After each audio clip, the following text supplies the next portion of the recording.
11ஆம் இடத்துல இருக்காரு, 5ஆம் இடத்தை பாக்குறாரு. இதுல சனி எந்த நிலைமையில இருக்கிறாரு, சனிக்கு எந்த சுபத்துவம், சனி ஒருவேளை கேதுவோட சேர்ந்து இருக்கிறாரு. வணக்கம், நான் உங்கள் விக்கி ப்ரோஸ். நமக்கு எண்கணி ஞானத்தையும் வேத ஜோதிட ஞானத்தையும் அண்மை ஞானத்தை வழங்கிய அனைத்து குருமார்களுக்கும் நன்றி என்றதை வேளையில் இது ஒரு ஜோதிட விளக்கு வீடியோ. விருப்பம் உள்ளவர்கள் தொடர்ந்து பார்க்கலாம். நமது விக்கி ப்ரோஸ் அஸ்ட்ராலஜி சோஷியல் மீடியாவை ஃபாலோ பண்ணியிருக்கக்கூடிய அனைத்து தோழிகளுக்கும் நமது நன்றிகள். ஒரு கேள்வி. வணக்கம் சகோ, எடுத்துக்காட்டிற்கு கும்ப லக்னம், இதே சனி துலாம் வீட்டிலிருந்து தன் 3ஆம் பார்வையால் தனுசில் இருக்கும் குருவை பார்த்தால் குருவின் நட்பலன்கள் கெடுமா? கும்ப லக்னத்துக்கு சனி உச்சமாகிறாரு அப்படின்னாலே அவரு 9ஆம் இடத்துல உச்சமாவாரு. 9ஆம் இடத்தில் சனி உச்சமாக கூடாது. நல்ல லக்ஷ்மி ஸ்தானங்கள்னு சொல்லப்படக்கூடிய 5, 9, அதாவது நேர்வலு, இந்த அமைப்புகள்னு சொல்லுவாங்க, திரிகோண அமைப்புகள்னு சொல்லுவாங்க.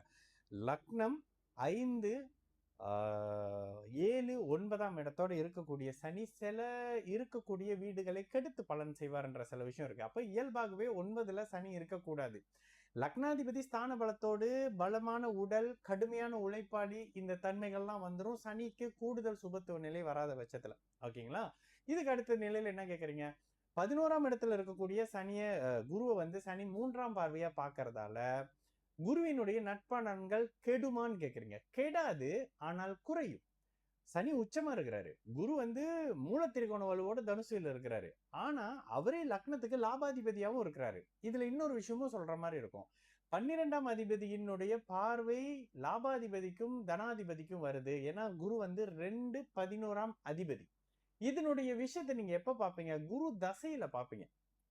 குரு தசை வந்தது, இல்ல குரு தசை சின்ன வயசுலயே வந்துருச்சு, இல்ல குரு தசை வயதான காலத்துல வருது, இந்த மாதிரியான இடங்கள்ல இந்த குருவிற்கு சில தன்மைகள் இருக்கும்ல, அந்த குருவினுடைய காரகத்தை கொடுக்கறது, குருவினுடைய பணத்தை கொடுக்கறது, இது மாதிரியான விஷயங்கள்ல சனி, அதாவது உச்ச சனி பார்த்த காரணத்தினால அந்த குருவினுடைய உயர்நிலை கொஞ்சம் கெடவே செய்யும். அது பாபத்துவம் தானே. லாபத்துல இருந்தாலும் அது பாபத்துவம் தானே.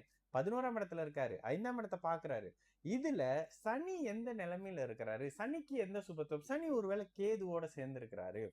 ஒருவேளை சனிக்கு பௌர்ணமி சந்திரனுடைய நேரடி தொடர்பு இருக்கு, இல்லைன்னா ஒருவேளை சூரியன் இதுல இருக்கிறாருன்னு இல்லையே, ஒரு உச்சமாக போகக்கூடிய அமைப்புகள் அந்த மாதிரியான விஷயம் இருக்கக்கூடாது. அப்ப இந்த இடத்துல என்ன, ஒளி சந்திரனா இருக்கிறாரு, ஏதோ ஒரு இடத்துல இருக்கு பௌர்ணமி. இப்ப வீடு கொடுத்தவன் சனிக்கு உச்சமானாலும் கூட ஒளி சந்திரன் அந்த இடத்துல வர முடியாது. ஏன்னா சனியோட டிராவல் பண்ற சந்திரன் பெரிய ஒளி அளவுல இருக்க முடியுமானா இருக்க முடியாது. ஒருவேளை சனி இந்த அமைப்புகள்ல இருக்காரு, சித்ரா பௌர்ணமினா சூரியனும் கெட்டு போவாரு.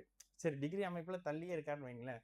சனியினுடைய உன்னத நிலை அதிகரிக்க அதிகரிக்க அதிகரிக்க குருவினுடைய கெடு பலன்கள், குருவினுடைய கெடுதல்கள், குரு கெட்டு போற தன்மை குறையும். அதாவது குரு நல்ல பலன்களை குறைச்சிக்கிறத அதிகப்படுத்துவாரு. இல்லைங்க, இயல்பான சனி பாக்குறாரு, இந்த இடத்துல குருவினுடைய நட்பலன்கள் குறையவே செய்யும். ஏன்னா இங்க சனியின் பார்வை எப்பேற்பட்ட நிலையிலும் லக்னாதிபதியாக இருந்தாலும் கூட பாப பார்வைதான், பாபத்துவ பார்வைதான். அப்ப இந்த இடத்துல சனி பார்க்கக்கூடிய பாவகங்கள் ஆல்ரெடி அவர் இருக்கக்கூடிய 9ஆம் பாவகம் எல்லாம் கெட்டு போய் தான் இருக்கும் இந்த ஜாதகத்துக்கு. இப்ப துலாத்துல சனி இருக்கிறாருன்னா கும்பலக்னத்துக்கு 9ஆம் இடம்னா தந்தையோட ஏதாவது விஷயம், தந்தையை விட்டு தள்ளி இருக்கிறதுன்ற மாதிரியான முரண்களை சின்ன வயசுலயே பண்ணிடுவாரு. இப்ப அவர் 11ஆம் இடத்தை பாக்குறது, 11ஆம் அதிபதியை பாக்குறதுன்றது குரு தசை வரும்போது லாபத்தை தடை செய்யறது, லாபத்தை குறைக்கிறது, இது மாதிரியான சில விஷயங்களை செய்யவே செய்யும். லக்ன சுபத்துவத்துக்கு ஏற்ற மாதிரி இங்க லக்னத்தின் சுபத்துவம் ரொம்ப முக்கியம். தசாபுக்தி மிக மிக மிக அவசியம் பிரதர். சரிங்களா? நான் உங்கள் விக்கி ப்ரோஸ். நல்லது நடக்கும், எல்லோரும் நல்லா இருப்போம். வணக்கம்.